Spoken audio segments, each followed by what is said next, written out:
How did he look when he got out of the car? Did he look like Robert Kubica in a comeback, or did he look like a normal race driver ready to go? He looks like Robert Kubica in the zone. He looks like a whip-it, hungry, aggressive, sharp, pushy. We took some still pictures of the two of them in the garage, Sirotkin and Robert, and there's a clear master and servant relationship there. Part of Robert's brief is to mentor Sergei, and you can see that Sergei knows that he's got a bit of a legend to work with and perhaps learn from. But that, of course, puts him in an uncomfortable position because Williams have maybe got their best and fastest driver in the third car role. Let's just go back a little bit, because and I think you were the same, when we heard that Nico Rosberg was getting behind Robert to try and get him in the race seat, I was reasonably confident that he would then succeed with it. I imagined that he would have got a mega discount from Mercedes or something like that on engines to make sure Robert was in the car. Why didn't that happen? If we take the Williams line, at the Abu Dhabi test that they did at the end of last season, Robert's one-lap pace wasn't sufficiently strong to allow them to feel comfortable that he'd be able to qualify the car well enough to then have a good race with. That's what did for him in the end. But the trouble with that Abu Dhabi test is that Abu Dhabi is a very non-abrasive circuit, and Robert wasn't able to generate enough core temperature in the tyres to allow him to do a good one-lap time. Now, he said, I'll sort it, just give me a bit more time in the car and I'll refine my technique, it'll be fine. At the time that Williams had to make the decision about a driver, he hadn't actually been able to do that then.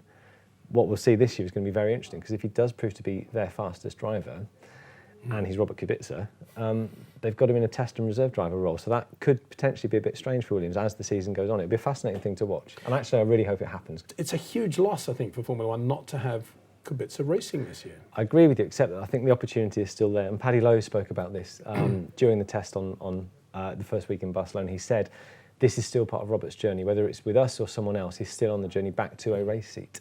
So, let's hope it happens. But your point is entirely valid, obviously, because Robert Kubica's comeback, we mustn't take this for granted. It's one of the greatest sporting comebacks we have ever seen in any sport, not just motor racing. As Robert was lapping the car, Paddy was doing his Tuesday afternoon press conference, met 50 journalists probably listening to him.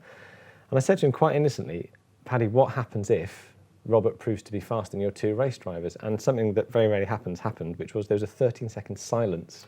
13 or 13? 13 seconds. 1-3, and I timed it. I wasn't timing it there, but I listened it back on the dictaphone. It was 13 seconds, at the end of which Paddy said, I can't answer that question. So that's how it's left. But full marks to Paddy for being honest. Yeah, unwittingly, there was no sort of malevolent intent in the question. No. Unwittingly, I think we hit on something. If they had Fernando Alonso, for example, as the number one driver, probably they wouldn't have any doubt at all about putting Kubica in as the other driver. But because they've got Fernando there. But if they've got Stroll as the number one driver, in effect, I suppose they have to be really, really sure about what they're doing in terms of lap time in the other car. And there are financial considerations as well. Both Stroll and Sirotkin brought money than Robert. I mean, but Robert had, I think, but Robert would have brought a lot. $8 million of backing. There's a lot of Polish backing for him. And as I said before, I think there would have been a lot of Mercedes kudos as well through Nico. If that had happened. I don't think the story's finished with Robert. Well, I mean, it's brilliant that he's got a Formula One deal this year that gets him in a Formula One car again. Last year, don't forget, last June, it was his first moment back in an F1 car with the test at Valencia for Renault. So that's fabulous. That's one step. 2 more tests, and now there's another step. He's got to deal with the Formula One team, and he's exposed, and we're talking about him, and others will talk about him. So, the story's are we going to see him on Fridays at all? Yeah, he's doing, I think, three Friday tests, and they'll all be instead of Sergei.